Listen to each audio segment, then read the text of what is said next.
So last week we jumped into our study of angles and we talked about how an angle is space on our plane of geometry that is either inside of two rays or it can be outside of two rays, right? And we talked about how when two rays are joined with one point of origin, that point of origin is now called a vertex.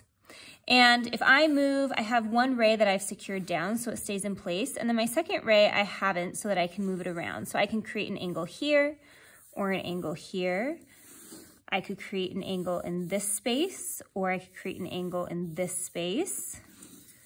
I could create an angle in this space or an angle in this space.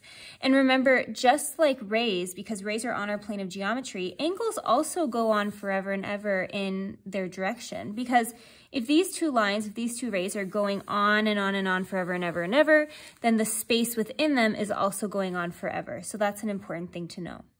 Today, we are going to jump into the study of very specific types of angles, and we have about 5 that we're going to look at. So if I start moving my green ray, I could say that this is an angle,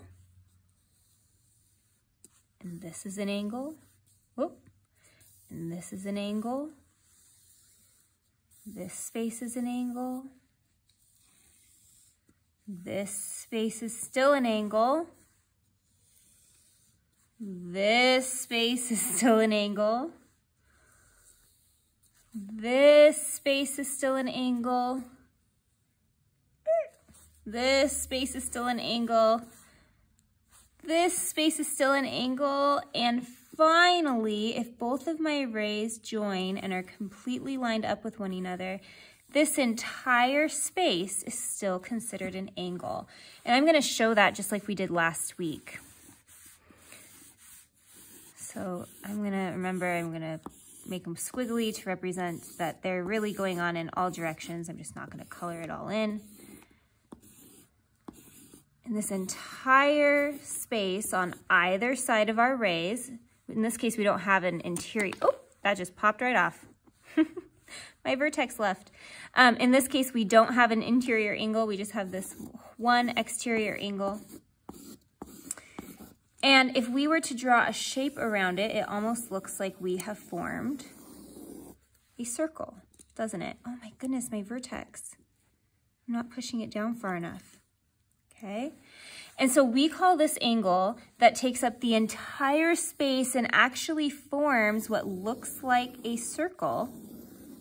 If we were to look at the shape, we call this a whole angle. It is formed by one ray starting. Oh my goodness.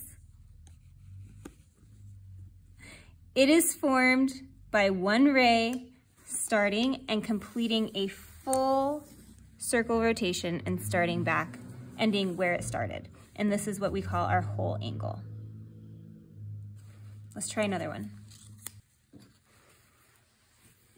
All right, so we know that if my green ray moves in a full circle back to its original place, back to its starting location, we will have created a whole angle. If I only move halfway, we can see that I have one ray going up, one ray going down, and they together form one long, it almost looks like a long line. We know it's not a line because they share this vertex, but it looks like one long straight line. And in this case, remember an angle is anything on one side of two rays.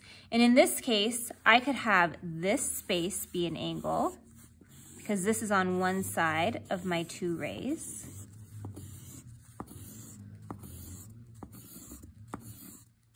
That's on my plane of geometry. And I could also say, I'm going to grab another marker or colored pencil. I could also say that I have actually the same exact angle, but on this side of my two rays.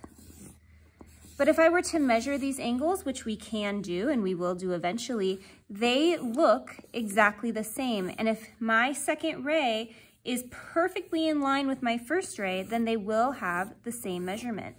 And we call these types of angles that look like they're forming a half circle, we call these straight angles. Straight comes from a Middle English word that sounds like straight, and it actually means stretched. So it's almost as if we took a smaller angle and stretched it out until it was all the way making half of a circle. Okay, so we have whole angles, in which case, if you notice, a whole angle is really our two straight angles put together, isn't it? Because a whole angle formed a whole circle, and we can see that a straight angle forms a half circle. So we could almost say that two straight angles together form one whole angle. That's cool. Let's try another one. Okay, here we are at our starting point again. Now, we have done whole angles, which travel all the way back to our starting position. We've looked at straight angles, which only travel halfway.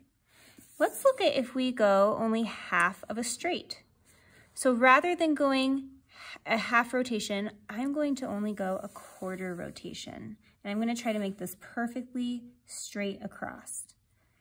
Now, if we have an angle that looks like this, where we have one ray going straight up and one ray coming straight out, and it forms a perfect square in this corner. If I could draw a perfect square, and again, they have to be perfectly straight, so I can't bump it, but if I could draw a perfect square in this corner, and it's going, one ray is going straight up, one ray is going straight out, this has a very special type of name. And this angle we call a right angle. When I look around my classroom, or our classroom, when I look around our classroom, I see right angles everywhere. I'm seeing them in the corners of windows. I'm seeing them in the corners of my walls. I see them on the corner of my whiteboard. If you start looking around, you are going to be astounded by how many right angles are surrounding us. And we actually have a special tool that helps us measure right angles. This triangle is called a right angled triangle. And as you can see right here, we have one ray or line segment going straight up. We have one line segment going straight out. And in that corner, in that space, we have a right angle. And this can be used to measure and see if other angles can be called right angles.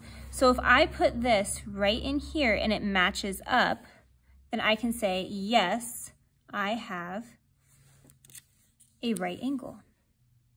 We're going to use this to measure two other types of angles and see whether they are greater than a right angle or less than a right angle. All right, so let's use our right angle tool, which in this case is a right angle triangle, to look at two other types of angles. We know that if it can fit in the space between our two rays perfectly with line segment and line segment matching up with our rays, then we could call this a right angle. But what about if it doesn't match up perfectly? And there can be two instances of this. One could look something like this. This type of angle, if I put my right angle measuring tool in here, I can see that it doesn't actually make a full right angle. In order for it to do so, I'd have to move this ray down. But because this ray is tilted up and this angle, this space in between is actually smaller, it's less than a right angle, we can't call it a right angle. It has its own name. I'm going to move this out. This type of angle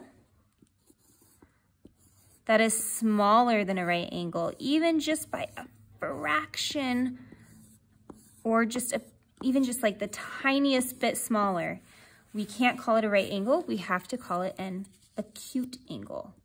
And acute comes from a Latin word, acure, which means to sharpen.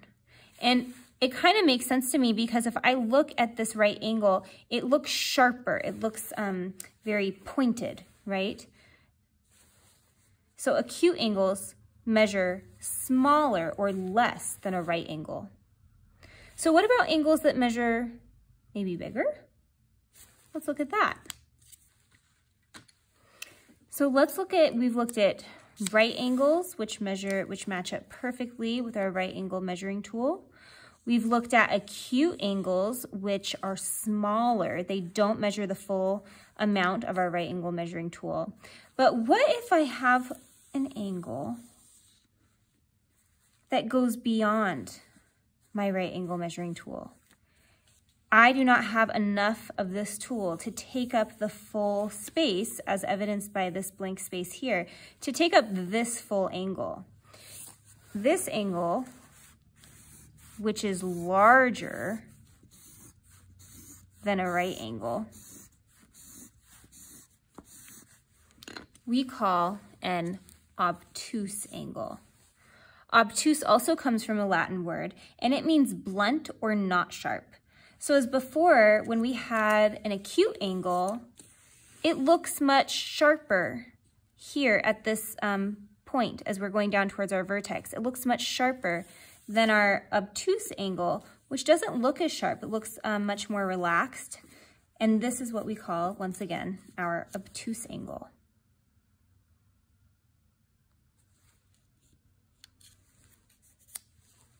So these are 5 different types of angles that we went over.